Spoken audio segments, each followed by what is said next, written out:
गुरुदेव शरणम गुरुदेव नमामि। चाणक्य नीति। यहाँ आचार्य चाणक्य ने कहा है कि शास्त्रों के श्रवण का मनुष्य जीवन में सुबुद्धि लाने के लिए विशिष्ट महत्व व उपयोग है। अतः मनुष्य को शास्त्रों के श्रवण के लिए उत्कंठापूर्वक लीन हो जाना चाहिए। मनुष्य के समस्त ज्ञान का आधार श्रवण यानी सुनना है। वेद सुनने के बाद ही मनुष्य अपने दायित्वों का सही मूल्यांकन निश्चित करता है। विद्वानों के प्रवचन सुनकर ही मनुष्य अपने मूर्खतापूर्ण आचरण का अंकलन कर त्याग करता है। गुरुजनों को सुनने से ही साधक शिष्य जगत के मकड़ जंजाल से मुक्त होने का निवारण कर सकेगा, यानी मोक्ष प्राप्ति का मार्ग तय करता है। पक्षियों में काला कौवा, पशुओं में कुत्ता, ऋषियों में क्रोधी तथा मनुष्यों में चुगली करने वाला चांडाल कहलाता है। धरा के समस्त प्राणियों में कुछ प्राणी मूलतः स्वभाव से नीच एवं चांडाल प्रतिधारी होते हैं। पक्षियों में कौवा, पशुओं में कुत्ता नीच स्वभाव के होते हैं। मनुष्यों में जो मनुष्य साधना या तपस्या द्वारा ऊंचे पद को प्राप्त हो जाते हैं, उनमें कुछ व्यक्ति भी स्वभाव से नीच प्रवृत्ति के रह जाते हैं। मुनियों में जो क्रोधी स्वभाव के होते हैं और विद्वान बनकर भी जो परनिंदा दूसरों की बुराई करने में समर्थ करने में डूबे रहते हैं तथा अन्य नीच कुत्सित कार्य में मग्न रहते हैं, वे चांडाल प्रकृति के होते हैं। दूसरों की निंदा रसपान करने वालों को महापापी समझते हुए उससे यथासंभव बचाव करना ही सत्पुरुष के हितकारी है। अनेक प्रकार से शुद्धिकरण का वर्णन किया है कि इस जगत में मानव प्रवृत्ति की तरह समस्त वस्तुओं के निर्मल होने की विधि भी पृथक पृथक है। कांसे का पात्र बर्तन राख से मांजने पर दमक उठता है। तांबे का पात्र इमली के पानी से धोने पर पवित्र हो जाता है। स्त्री की देह रजस्वला होने के बाद स्वर्ण की तरह स्वच्छ होकर चमक जाती है। शास्त्रों के अध्याय अनुसार रोज रजो दर्शन के पश्चात स्नान से शुद्ध स्त्री ही संभोग और गर्भधारण के योग्य बन जाती है। यह नारी की वास्तविक शुद्धि पवित्रता है। नदी का पानी भी तीव्र गति की धारा में बहने के पश्चात स्वच्छ निर्मल हो जाता है। व्रणकारी राजा, ब्राह्मण तथा योगी सर्वत्र सम्मानित होते हैं, लेकिन आकरण विचरण करने वाली स्त्री पथभ्रष्ट हो जाती है। सम्राट, योगी और ब्राह्मण विचरण करते हुए ही अच्छे लगते हैं। राजा यदि अपने राज्य से दूसरे राज्यों में जाकर संपर्क को कायम नहीं बनाए रखता, सम्राट, योगी और ब्राह्मण विचरण करते हुए ही अच्छे लगते हैं। राजा यदि अपने राज्य से दूसरे राज्यों में जाकर संपर्क को कायम नहीं बनाए रखता तो उसका नाश निश्चित है। प्रमादी राजन के सेवक कभी जानकारी को सही प्रकार से नहीं पहुंचाते, वे तो सदा ही चापलूसी में मग्न रहते हैं। इस प्रकार मुनि एक स्थान पर ठहरने से आसक्ति में घिर जाता है, जिससे उसका विरक्त भाव अदृश्य होने लगता है। माया मोह के भंवर में फंसने के भाव से ही शास्त्रों में योगी को 3 रातों से अधिक एक स्थान पर न रुकने की आज्ञा दी गई है। ब्राह्मण भी यदि घूमता नहीं है तो उसे नए यजमान की प्राप्ति नहीं होती। पुराने यजमान भी उसके ज्ञान प्रकाश में नवीनता को न पाकर सदा ही उसे मांगते रहने की क्रिया से व्यर्थ पीड़ित होकर उससे पृथक हो जाते हैं। यहाँ चाणक्य जी का कहना है कि राजा को वैरी व सखा की जानकारी हेतु, ब्राह्मण को अपनी विद्या व कला के प्रसार हेतु, योगी को अपने वैराग्य की सुरक्षा के लिए विचारशील होना ही चाहिए। जहाँ उक्त तीनों ब्राह्मण करते हुए ही शोभा पाते हैं, वहाँ नारी का घुमक्कड़ प्रतीत होना अवांछनीय एवं वर्जित है। अपने गृह परिवार में न उपस्थित रहकर इधर उधर भटकने की प्रवृत्ति रखने वाली स्त्री शीघ्र ही महापुरुषों के मकड़ जाल में फंसकर रह जाती है और अकारण अनचाहे अमूल्य जीवन का पथ पतन कर लेती है। सच्चे चरित्र को अकारण एवं अनावश्यक रूप से अज्ञानवश भी या भूलकर भी दूसरों के यहाँ घूमने फिरने की प्रवृत्ति को नहीं अपनाना चाहिए। दूसरों के ग्रहों में ताका झाकी स्त्री के लिए सर्वंध्य वर्जित है। धनवान मनुष्य के पक्ष में मित्र बंधु बांधव सभी एक साथ हो जाते हैं। समाज में धनपति को ही श्रेष्ठ एवं विद्वान माना जाता है। इस जगत में जग की यही रीति है कि धन संपत्ति पास होने पर मनुष्यों के मित्रों बंधु बांधवों की संख्या में वृद्धि हो जाना निश्चित है। धन की प्रचुरता ही मनुष्य को समाज में अधिक यश दिलवाती है। धनाय मनुष्य ही शान और शौकत के साथ रह सकता है। धन सब कुछ नहीं, किंतु धन के बिना भी जीवन यात्रा रूपी गाड़ी नहीं दौड़ सकती। सत्य तो यह है कि इस जगत में केवल धनवान को ही विद्वान और सम्मानित विख्यात मनुष्य समझा गया है। दरिद्र समझकर, अछूत समझकर तथा अपने संगठन द्वारा बेइज्जती की जाती है, औकात बताई जाती है। धनहीन मनुष्य को सभी हीन दृष्टि से देखते हैं। जैसी होती है उसी प्रकार मनुष्य की मति भी वैसी ही होती है। वैसे ही साधन बनते हैं और मित्र रूप में सहायक भी वैसे ही मिल जाते हैं। व्यक्ति अपने भाग्य चक्र को परिवर्तित कर सकता है, मगर शर्त यह है कि वह पुरुषार्थ करता रहे। अपने कर्मों का फल भोगते हुए मनुष्य को भाग्य अनुसार जो भी प्राप्त होता है उसी के अनुसार उसकी मति बन जाती है। उसके सहायक भी वैसे ही सलाह देते हैं। सभी परिस्थितियां निर्धारित भविष्य के अनुकूलतम बन जाती है। जो भाग्य में विधाता ने लिख दिया है वह होकर ही रहता है, लेकिन भाग्य भी पुरुषार्थ से बदला रहता है। पुरुषार्थ करना ही हितकर है। काल सहंकारी है, यह बात मनुष्य को सदा ही स्मरण रखनी चाहिए। इस जगत में काल सबसे अधिक शक्ति संपन्न है। काल समस्त प्राणियों को पचा जाता है। इसका कोई मनुष्य अतिक्रमण नहीं कर सकता। यह कहीं भी सभी प्राणियों को दुर्बल और जीर्ण कर देता है। काल ही जीवों का पतन करता है। जगत की प्रलय होने पर तथा सभी के शयन मग्न होने के पश्चात भी काल जागृत रहता है, यानी काल चक्र दिन रात की भांति चलायमान रहता है। क्रांतदर्शी कवि उसके संचालक बनकर सिद्धि को प्राप्त कर लेते हैं। पुरुष को ऐसे विकारों से सदैव दूर रहना चाहिए जिन विषयों में मग्न होते हुए अंधे या खो जाते हैं। वो जो बेचारा व्यक्ति अपने जन्म से अंधा है या माता के गर्भ से ही अंधा उत्पन्न हुआ है, वह किसी भी उपचार से देखने में समर्थ नहीं हो सकता। विषय वासना के नशे में डूबा व्यक्ति भी अंधा होता है, वह भी कुछ देख नहीं पाता, यानी बेशर्म हो जाता है। ऐसा व्यक्ति पूजनीय पुरुषों को समक्ष देखकर भी वासना से विहल होने के कारण से शर्म संकोचशीलता मर्यादा को पालन नहीं कर पाता। मदिरा के पान से उन्मत्त व्यक्ति भी अंधे जैसे ही हो जाते हैं। मदिरा पान के प्रभाव से विवेक से पृथक हो जाने के कारण वे आँख रखते हुए भी अंधों के समान हो जाते हैं। इसका उसे कतई स्मरण नहीं रहता। इस प्रकार दुखी व्यक्ति भी अपने स्वामी के दोषों को देखता हुआ भी अनदेखा करता है, क्योंकि आवश्यकता उसे अंधा बना देती है। जीव कर्म करने से समर्थ स्वतंत्र होते हुए भी फल भोगने में परतंत्र है। जीव चाहे तो अशुभ कर्मों को करके स्वयं को जगत के बंधन में बांधे और चाहे तो शुद्ध पवित्र आचरण करके मुक्त कर ले। इस प्रकार से कर्म के अनुसार जीवन की उन्नति अवनति में उसका अपना ही हाथ होता है।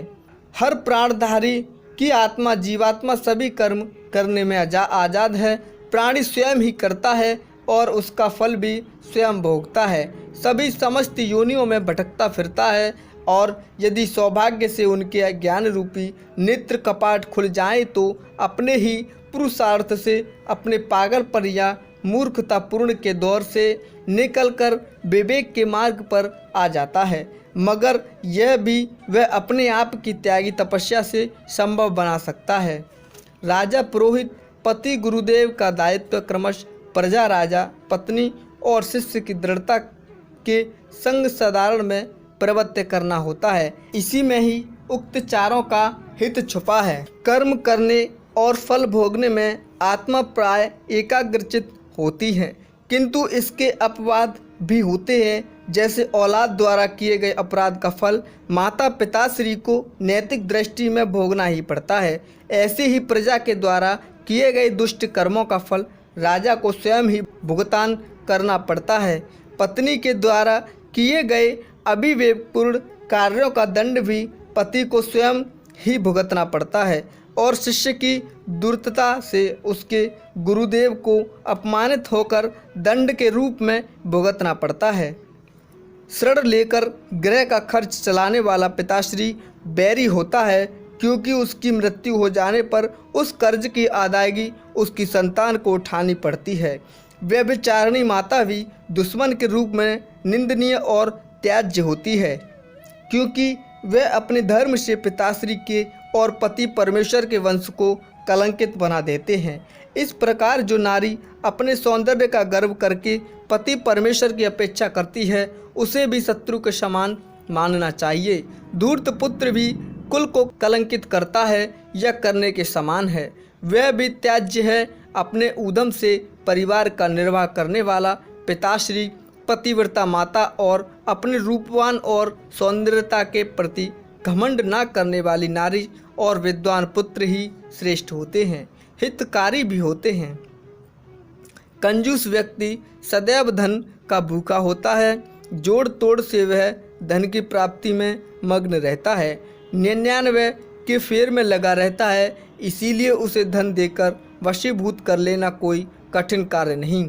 मूर्ख मनुष्य अपने गर्व को संतुष्टि चाहता है, नम्रतापूर्वक उसे भी वशीभूत किया जा सकता है।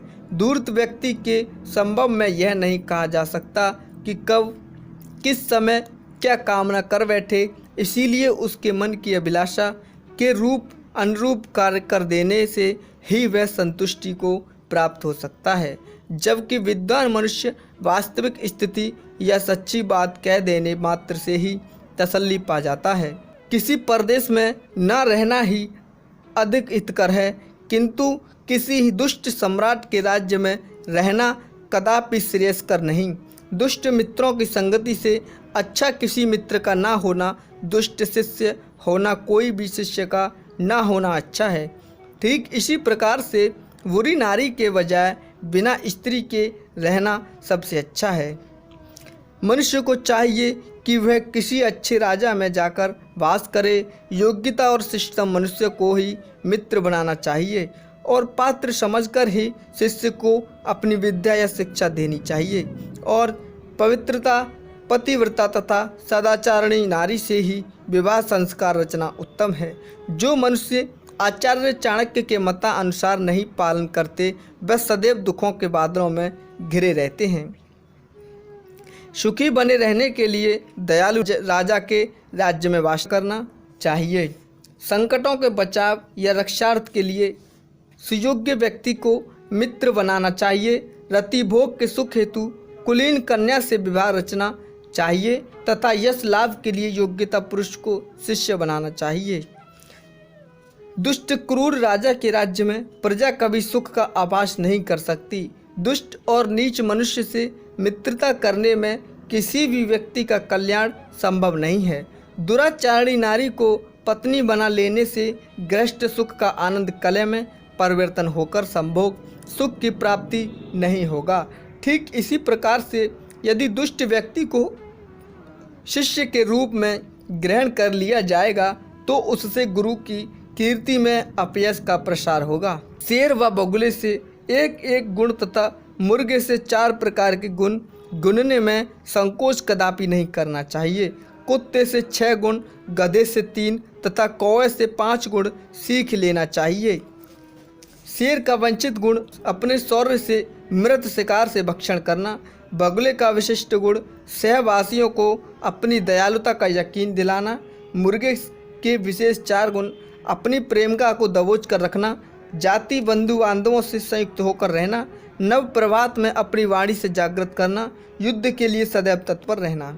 कुत्ते के विशेष 6 गुण स्वामी भक्त, संतोष, सहनशीलता, सदैव सावधानी, कच्ची नींद में शयन करना, वर्तना, दृढ़ निश्चयी शत्रु की ओर पंजा का प्रहार करना यानी शत्रु प्रहारक। गधे के विशेष 5 गुण: भार को ढोना, शांत मगर मस्त रहना, फल की इच्छा कदापि न करना। कौवे के विशेष 5 गुण: जागरूकता, किसी पर भी यकीन न करना, गुप्त रोग से मैथुन करना, अद्भुत साहस, आक्रामकता। उपयुक्त गुणों की मानव जीवन में उपयोगिता नितांत आवश्यक है। जो भी कार्य करे पूरी ताकत और ईमानदारी से करें, तभी वह कार्य सफल हो सकता है। चाणक्य ने इस विषय में सिंह का उदाहरण दिया है।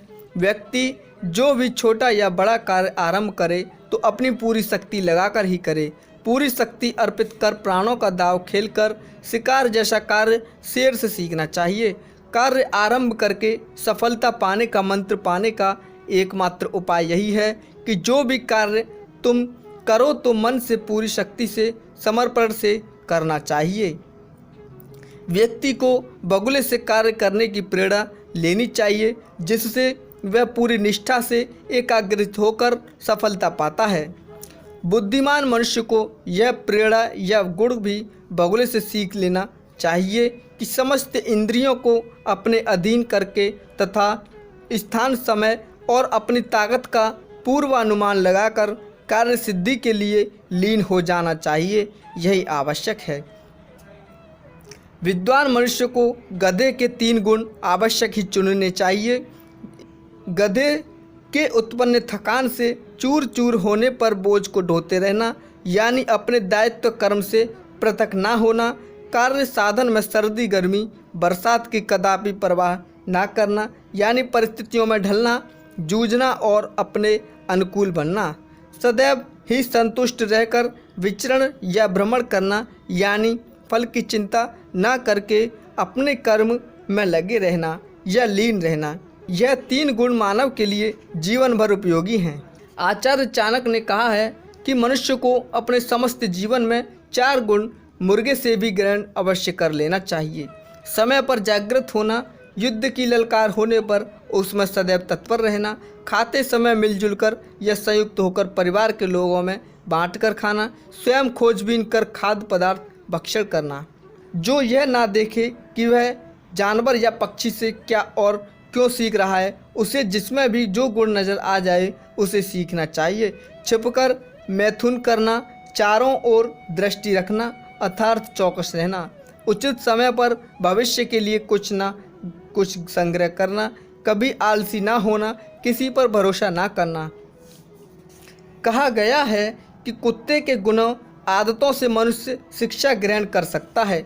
भूख लगने पर झपटकर खूब डटकर खाना, ज़्यादा भोजन ना मिलने पर भी संतुष्ट रहना, जरा सी आहट होने पर सजग होना, स्वामी भक्त कृतज्ञता, अपने स्वामी के इशारे पर साहसपूर्वक दुश्मन पर टूट पड़ना यानी अपनी शूरता का प्रदर्शनकारी।